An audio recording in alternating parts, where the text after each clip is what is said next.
Breaking news tonight, a father's grief. A father's grief at switching off his daughter's life support. This as her boyfriend walks free. Good evening, I'm Nancy Grace. This is Crime Stories. Thank you for being with us.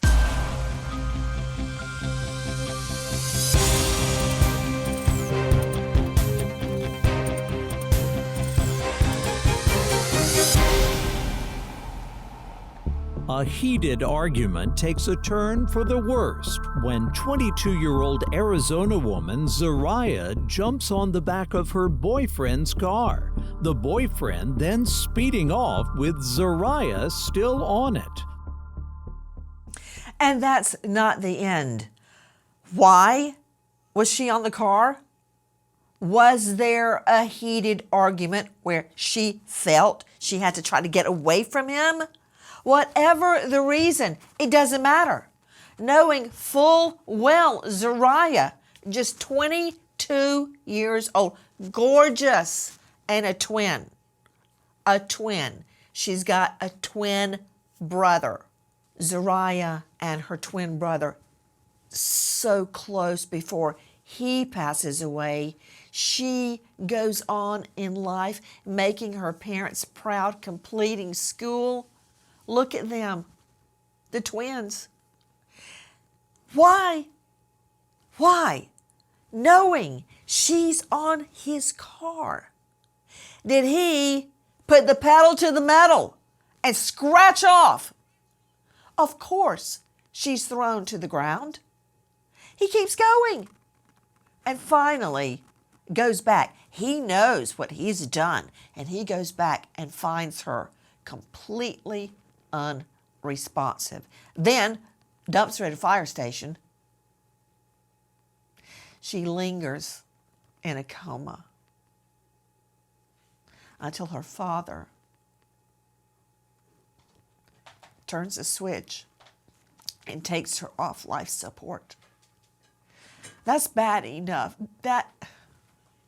There is her dad, who is joining us today, Robert Moreno, crying in grief before he takes his beautiful girl off life support. Now, can somebody tell me why the judge who has already had a report begging that she not be put back on the bench, that she doesn't know the law, does not give due process, and is a bully in the courtroom, why does she let this guy walk free on $250 cash? Some people spend more than that at the grocery store. One trip. The boyfriend is walking free. Zariah is dead. Listen to this. While grieving the loss of their beautiful Zariah, friends and family are also shocked, saddened, and angry at what Zariah's dad, Fire Captain Robert Moreno, calls an act of senseless violence. Tonight, many in the community are angry, wondering how it's possible the man who allegedly caused Zariah's tragic death on Alito Olivas is walking free, bailed out of jail the same day he's arrested for just 10% of the $2,500 bond, walking free for $250. Joining me now is an all-star panel to make sense of this guy walking free. New York Control, could I see that photo of Zariah one more time? She had graduated at the Arvida Institute, and there she is giving a thumbs up. Her family so proud of her when she graduates. Look at her, just a stunning beauty. Joining me, Zariah's father, Robert Moreno. Also with him, her mother, Carmen Moreno. And you see standing behind them, supporting them, is high-profile lawyer Priscilla Frisbee. Thank you for joining us. I want to understand, to Mr. Moreno, did you have any idea before your daughter is thrown from Oliva's car of any domestic violence in the relationship? Had she ever confided in you, or was she too embarrassed to talk about it? No, she never confided in me, and we'd always had conversations about it since we were, uh, since she was small, that she could always come to me, but at the same time, she also knew that I was protective. I feel like she hid it from me. I always had a bad feeling about this guy, but again, I got a little bit more of a sense, a heightened sense of awareness, because he wouldn't bring her around me. I'd invite them over for dinner. I'd invite them over to hang out and things of that nature. And for some reason, she wouldn't. Um, now I'm starting to now in retrospect, I'm starting to realize that there was some signs and symptoms there of things that I should have been looking for. But no, as far as anything directly that she told me, no, they hit it well. I'm going to follow up with everything that you just told me, Mr. Moreno, but I want to take you back. And the reason I'm asking you this is because I pray to heaven as we go to air tonight that one woman out there may hear this and make the decision to save her own life, to save her future, or to save her children's lives and their futures. Mr. Moreno, tell me what happened when you learned your daughter had been injured. This is before you take her off life support. Well, I was at the firehouse. I remember I was watching television in the TV room at the fire station, and I got a phone call from mom. And again, mom doesn't typically call me very late unless it's something urgent. So I took the call, and I'm not exaggerating. My heart dropped because she was calling so late, and I was thinking, please, not that phone call again. But she was crying. She was difficult to understand, and she said that Zariah had been in an accident. And as with her twin brother, I was hoping that it was a broken arm, a typical youth type of injury. But then I called the back line at the emergency department, and the doctor immediately called us back and said that I should have someone drive me in because my daughter's injuries were probably not going to be survivable. At that point, beyond devastated, I was trying to get the words out at the firehouse. My chief, who rushed over to drive me over to the hospital, I I could barely speak, and the pain was just it's beyond imaginable. I'm my body and my heart, my mind, my soul, and I know it's the same for mom. We are not able to fully register this level of pain, and I right now I'm focusing on the anger to get me through this part of the grief. Mr. Moreno, I know I told you right before we went to air, but I'm just so sorry. And to Miss Carmen, I'm just so sorry what you're going through, and then to have to make that decision to remove her from life support. How did you get from, number one, I don't even know how you're speaking right now, because there is no, I thought I knew it all when my fiance was murdered. I knew all about grief. Then I had my twins, boy, girl, just like you. I don't know how you're even putting one foot in front of the others, but I thank you. I thank you so much for speaking today so other women out there can hopefully change their lives if they're in a battering situation. Let me understand how you go from that call that you get from, as you refer to her as mom, to deciding that you have to literally pull the switch on Zariah. What happened when you got to the hospital? Well, When I got to the hospital, we were taken back and we were still hopeful.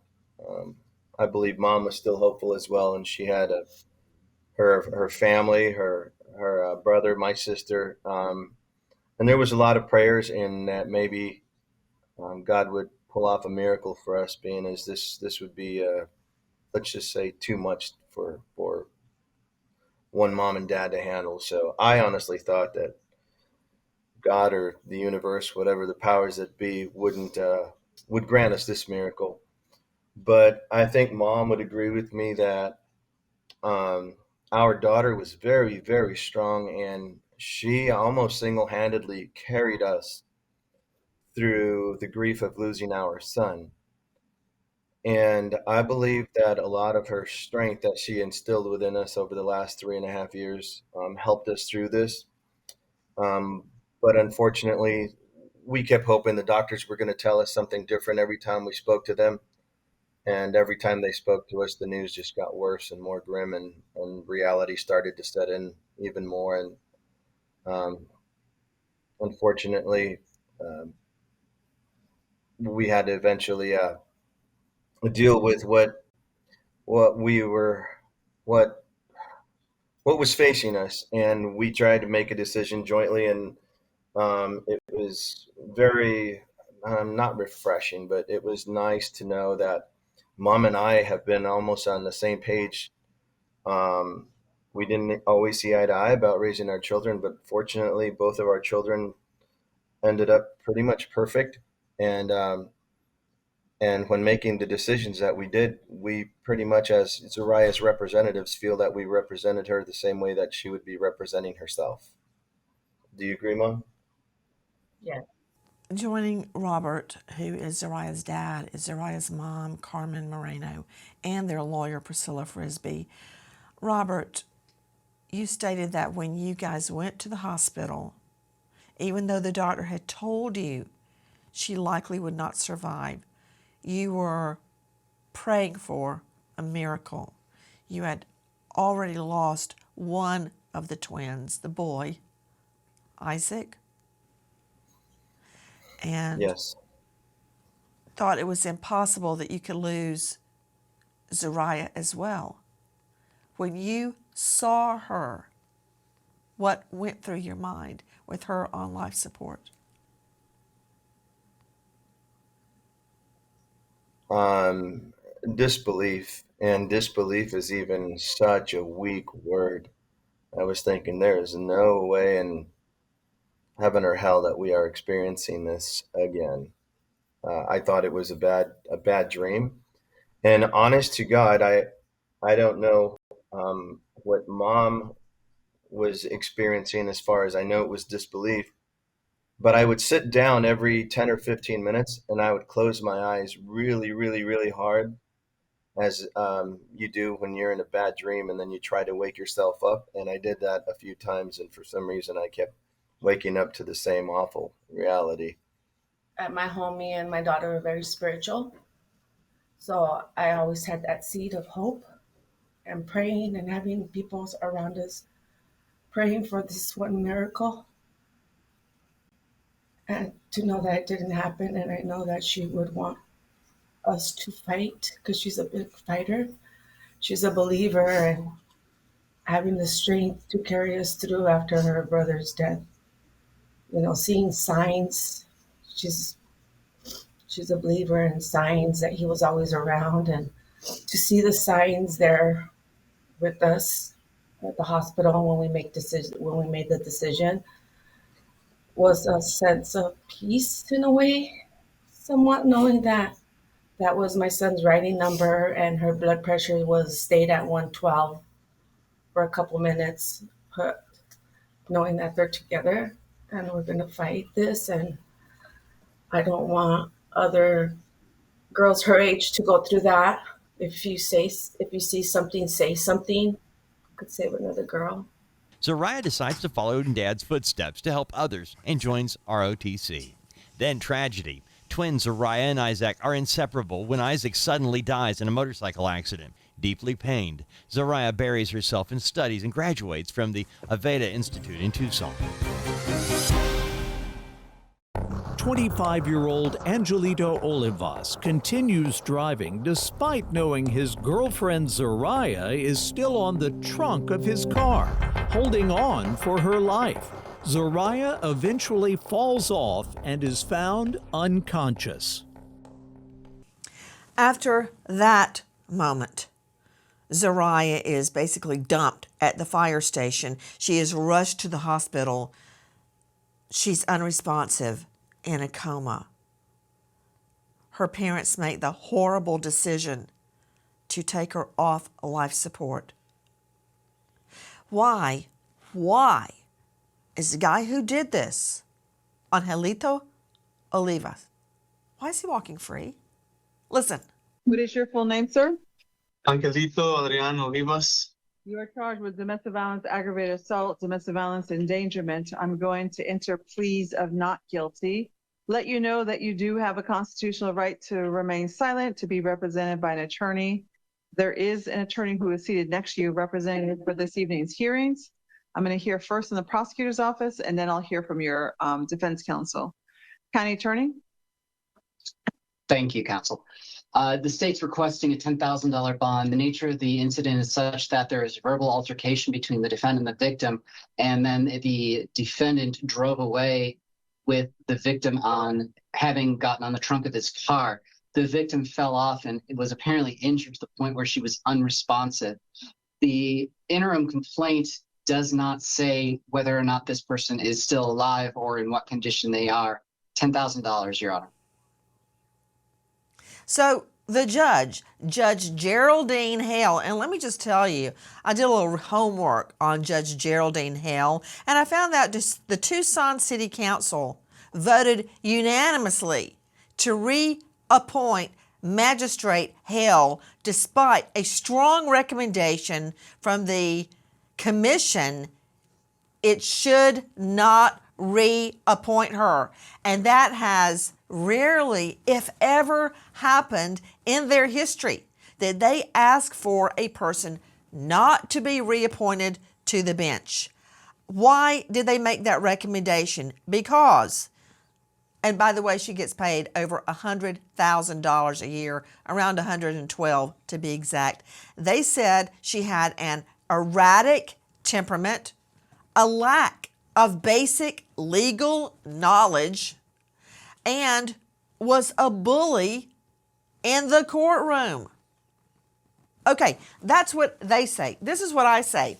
Here you've got the prosecutor telling the judge that this was a domestic violence incident, that they don't know if Zariah is alive or dead, and they give the facts and they ask for a higher bond. Knowing all of that, this is what the judge does. Listen. We're asking that you release him to pretrial services. He has verified housing away from the victim. He has employment. He has support with his father. He doesn't have any priors. He's a 1 on both the scales. He's qualifying as a level 1 level of supervision with pretrial. As the state just noted, the victim apparently jumped on his car while he was attempting to leave. So it seems like there's more to this story and not completely his fault. So given all that, we're asking you release him to pretrial. If you're inclined for a bond, then a $2,500 bond. Mr. Olivas, your bond is set at $2,500 secured plus release of pretrial services. If you're able to post that bond, you must comply with any amount of treatment as directed by pretrial services. Let me understand something. Joining me is Mary Coleman, 13 News Evening anchor, Crime Files investigator, and you can find her at the website KOLD.com.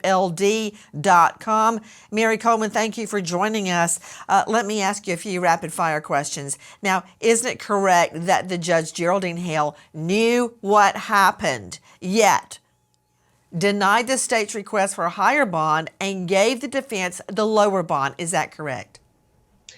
So we frankly don't know whether she was given the facts that Zariah was in the state. Did you just hear what I just played? I just played it.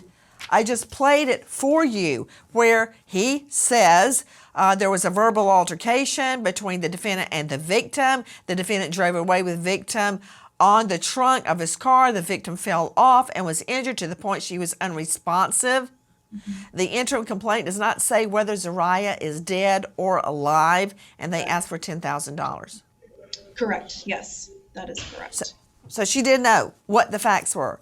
And isn't it true in your jurisdiction that when a $2,500 bond is set, the defendant only has to put up 10% of that? Is that correct? That is correct. Yes.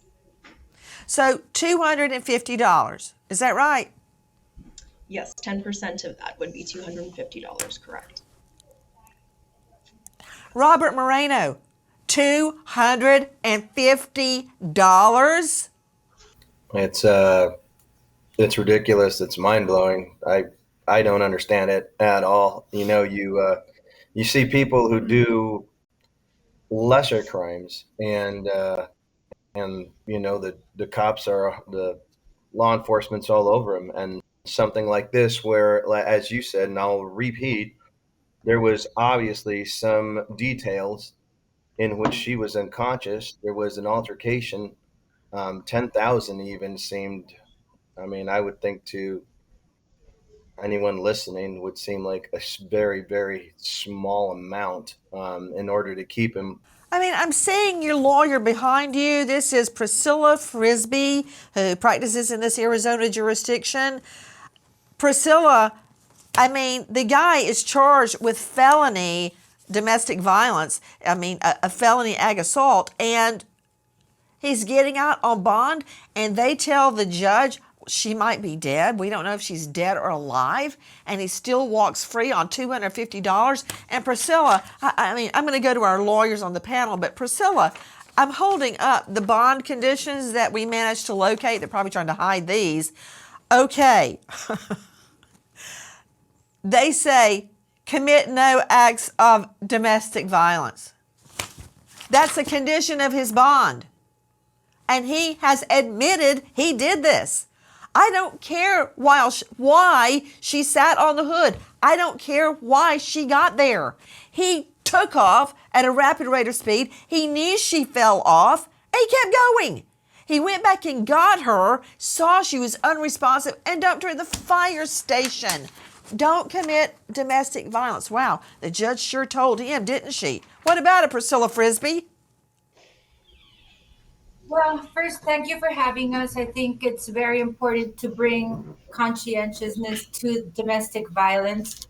And yes, the amount of the bond has caused a lot of outrage within the community. However, given the nature of the offense and the circumstances of this case, even the $10,000 bond, as you stated, was grossly disproportional to what actually transpired.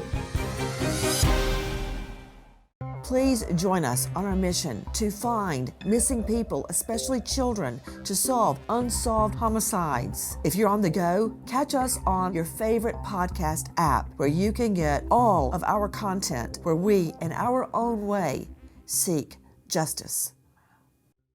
Zariah Moreno is rushed to the hospital, unresponsive and in cardiac arrest. Her family surrounds her as she fights to stay alive on life support.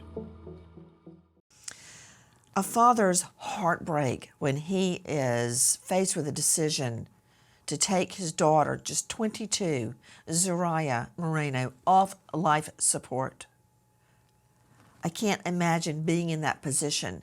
Now, his pain and suffering, along with Mom Carmen's pain and suffering, exacerbated by a judge who grants the boyfriend bond on $250 with the condition no acts of domestic violence. Well, that's a day late and $1 short.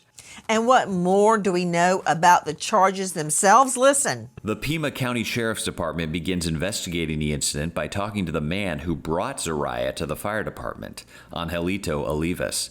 After talking to Olivas and reviewing Zariah Moreno's injuries, Olivas is arrested on charges of felony domestic violence and aggravated assault and felony endangerment. Speaking of the charges, remember, Zariah is the only other witness to what happened. Can we really trust what the defendant says? Listen. The interim complaint filed by the Pima sheriffs is the story as told to them by suspect on Alito Olivas. Olivas says the couple has an argument Sunday night around midnight. At some point, Zariah Moreno jumps on the trunk of Olivas' vehicle as he tries to leave the area. When she doesn't get off the car, Olivas takes off with her on top. According to Carmen Moreno, Zariah's mother, this is just one version Olivas gives to explain what happened to Zariah. There will be more stories from Olivas. Many more. What exactly did Olivas say as he changed his stories? Listen. Zariah's mother, Carmen, says Olivas tells not one, not two, but three different stories trying to explain what happened to Zariah. Since Zariah can no longer speak for herself, no one knows exactly what happened. Stephanie Moreno, Zariah's aunt, states Olivas initially told the family Zariah was injured when she fell off an ATV, an all-terrain vehicle. The family says they did not know of any domestic abuse until after the tragedy this week. Joining us, the mom and dad of Zariah, Robert and Carmen Moreno. Miss Moreno, what are the different stories Olivas has told about the death of your daughter? Saying that she was in an ATV accident. She had went to this area where there's motorcycles and trucks and it's muddy and they ride. So she was there and she came home. I saw her. She was not hurt. But that's what he's saying, that she was in an ATV accident because he knew she was there. So nothing could be further from the truth. Zariah was not out driving an ATV in a muddy, hilly area just before her death. To Robert Moreno, what is your understanding of what Olivas said about the injuries? Well, being as I am a fire captain, I spoke to some of the folks. I don't want to say any names or give any exact details because some of it was in confidence. And they did tell me that eventually they said, brother, we're going to tell you off record. Some of the things that we heard, and again, I don't want to go into the details, but that the stories had changed and that they were certain that this was going to end up being a homicide investigation. So as for our conversations, that they would have to remain off record. But again, off record, I was told the three different stories, that she was thrown from a UTV, that it was an ATV accident, and eventually the car story came into play, which again, I would really like to fortify what our attorney said. A lot of these facts have not been collected. They're being collected. We also have a private investigator and other sources that we're going to work on in gathering as many facts as we can. So it's troublesome to listen, knowing my daughter as well, to listen to that some of the news facts or that his statements are being taken as fact when I am 100% certain that the story that he gave is not accurate, probably not even close. There are more accounts that, again, just the nature of how he dropped her off and how he was not in any hurry to get her help immediately. Obviously, that's gut wrenching for myself and mom. What do you mean by that, Robert? I've got so many questions. Number one, let me follow up on that. How did he drop her off and did not seem to be in any hurry? From what I understand is that, and there's again some details. Let's just say that some of the details, he wasn't in a hurry. He wanted to cover up evidence, if you will. Wash up was one thing that I've heard quite a few times. The doctors had told us that she may have survived her injuries had she received CPR sooner, and that her injuries that were not survivable was because she didn't have CPR sooner. And again, he was the only one who was in proximity of my baby's body that could have gotten her help a lot sooner. But again, I'm understanding that his behavior was not urgent. It wasn't fast. It didn't seem like he was trying to get her immediate attention. Again, as a fire captain, paramedic for many, many years, we've had people that, bang on the door when someone's unconscious, unresponsive. We've even ran outside for someone who fell asleep.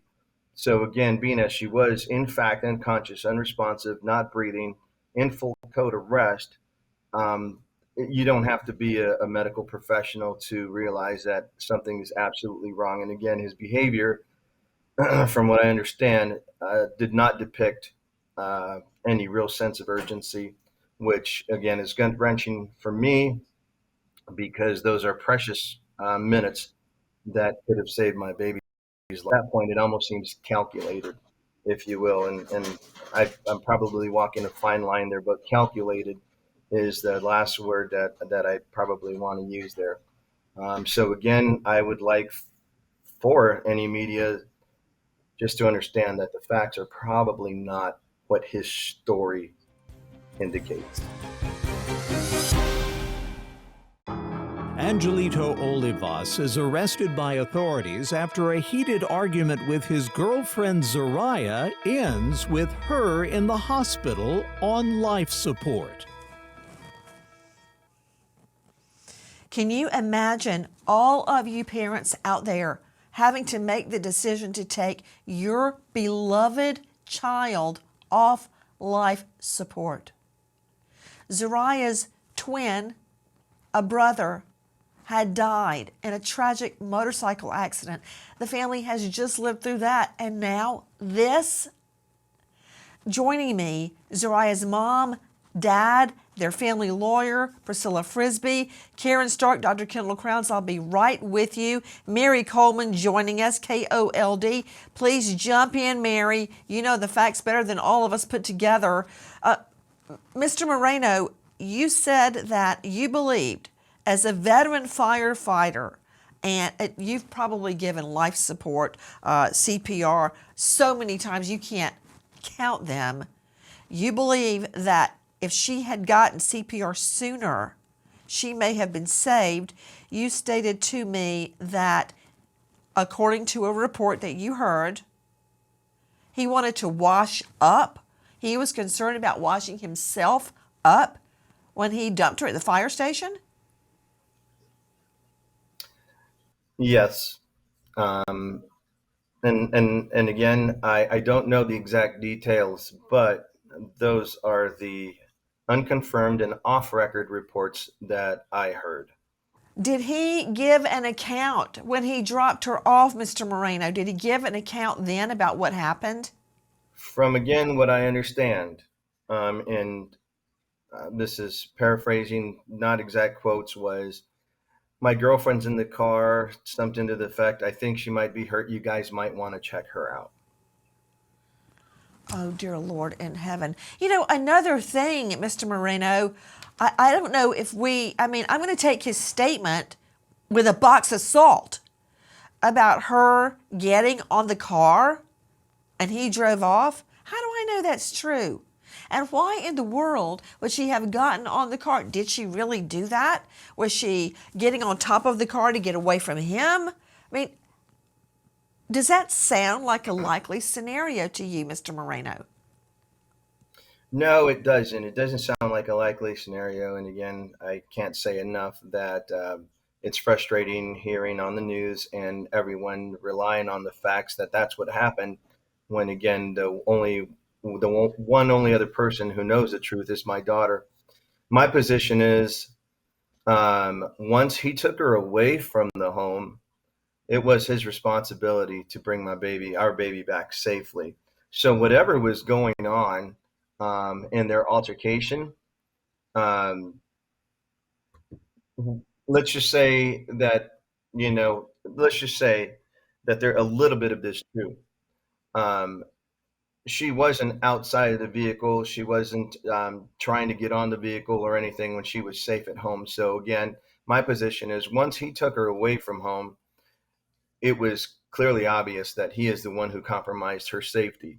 joining me right now. I want to follow up on what Mr. Moreno is saying. Mr. Moreno, I want to get to our medical examiner very quickly, a renowned medical examiner joining us to analyze what he knows about Zariah's injuries. Chief Medical Examiner, Tarrant County, that's Fort Worth, lecturer at the esteemed Burnett School of Medicine at TCU, Dr. Kendall Crowns. Dr. Crowns, thank you for being with us. What do you make of what you're hearing about the injuries? And also, Dr. Kendall Crowns, how can I prove or disprove whether this story is real? Would I be looking for road rash? Would I be looking for dirt on her body, gravel marks? Help me, Dr. Kendall Crowns, explain this. Okay, so anytime there's a car involved, there can be pattern type injuries with the automobile. If they're hit by the automobile, you might get grill marks. If they're run over by the automobile, you'll get tire marks on the body. Based on the information we have, she's on the trunk of the car, he speeds away, she falls off. What you're going to see there is you'll see gravel impressions from the street. You'll see dirt in the wounds, things of that nature, if that's an accurate story. Based on the injuries that were just described by her father, the occipital region of the skull is the back of the skull, so she's got injuries to the back of her head. And then basilar skull fracture is the base of the skull or the bottom of the skull. You'll see fractures across the bottom of the skull. What happens there is when you get those fractures, the brain itself will move in the skull cavity, and that will cause bruising of the brain and hemorrhages of the brain. And when the brain gets blood on it, it reacts to all forms of injury, especially blood, by swelling. And then the swelling, as the swelling gets greater and greater, it starts pushing on the brain stem or the bottom of the brain itself. And the brain stem is what controls your heart rate and your breathing rate, and will eventually basically pinch off and turn you off, causing your respiratory rate to drop or your breathing rate to drop, and eventually starving your body of oxygen. So had Dr. she Kendall been... Crowns, if Oliva's story is true, which I have reason to suspect since it's changed several times, if this most recent story is true, that Zariah, fell off his car as he sped away, would you expect to find other injuries on the body, such as road rash, a broken arm, a broken leg, a broken wrist, possibly where she tried to stop her fall? Wouldn't there be more than just a blow to the head? Potentially. I mean, if you're on the back of a car and someone's pulling away and you're holding on and you fall off, you might see abrasions on the back or the buttocks or anything that strikes the ground. But the problem is if she falls from the height of the car, it's about 4 to 5 feet, and falls directly back on the back of her head because she's fallen off the car and then hits basically on her head, you might not see those other injuries because she fell off so quickly, hits her head, and then dies. If she gets dragged, you'll see road rash, but if she just falls, hits her head, gets the skull fracture, that is a life-threatening injury. She would need medical treatment right away and probably wouldn't even survive. It will cause like large lacerations, so she'll be very bloody. So when they're describing he wants to clean up, there was probably a lot of blood associated with it. Dr. Kendall Crowns, isn't it true that very often, not always, but very often, a suspect's statement can be completely shredded, disproven based on the autopsy report? Yes, if you get inconsistent witness statements or perpetrator statements, and then you do the autopsy, you get a pattern of injuries that may not fit with what they're describing. So then the investigation goes back and starts looking at things, and they start unfolding what really happened. So usually the autopsy can aid in making those decisions on what is the truth. And again, with a car, you start looking for tire marks, you start looking for grill marks, anything like that. If there's brush abrasion, she got dragged, all that stuff can be found and can be figured out. 22-year-old Zariah is dead after her family makes the horrible decision to take her off life support. This while her boyfriend has walked free. Karen Stark is joining me, renowned psychologist, TV, radio trauma expert. You can find her at KarenStark.com. That's Karen with a C if you're looking for her. Karen Stark, I'm not surprised at all by what Mr. and Mrs. Moreno are telling me. Explain in your work as a psychologist everything you can tell us about the battered women syndrome. Well, first of all, Nancy, let me say that I am so sorry that this happened. Losing a child, there is nothing worse than that. In terms of the battered women, this is classic because you can see that he kept her away from her family. And I read that her dad said that she felt sorry for him and wanted to fix him, which is another thing that you hear about. And I think women really need to know that they have to reach out because it's a dangerous situation. Something terrible can happen if you get in an argument or you want to leave, just like Zariah did. I don't know these details, but you must seek help. Your life is too important and your life is at stake in these situations. It's called a safety plan, a personal, practical plan to improve your own safety if you are experiencing abuse, a plan to get out. Tonight, we don't even know the facts surrounding what happened to Zariah. An intense investigation is going on as we go to air. Please visit the GoFundMe.com to remember Zariah. Over 100 people attend a vigil in her honor, spreading awareness. If you know or think you know anything about this incident that claimed the life of this beautiful 22-year-old twin girl, dial 520-88-CRIME, 520-882-7463, 520-882-7463. The Pima County Sheriffs desperately need your help. We remember now an American hero, Deputy Sheriff Brandon Cunningham, Paulding County Sheriff's, Georgia, shot and killed in the line of duty, survived by 2 grieving children sentenced to life without their father. American hero, Deputy Sheriff Brandon Cunningham. Thank you to our guests for being with us, to you for being with us and our new MSM family, but especially to the parents of Zariah, Robert, and Carmen Moreno. They are grieving their daughter as we seek justice. Nancy Gray signing off. I'll see you tomorrow night, 6 and 9 o'clock sharp Eastern. And until then, good night, friend.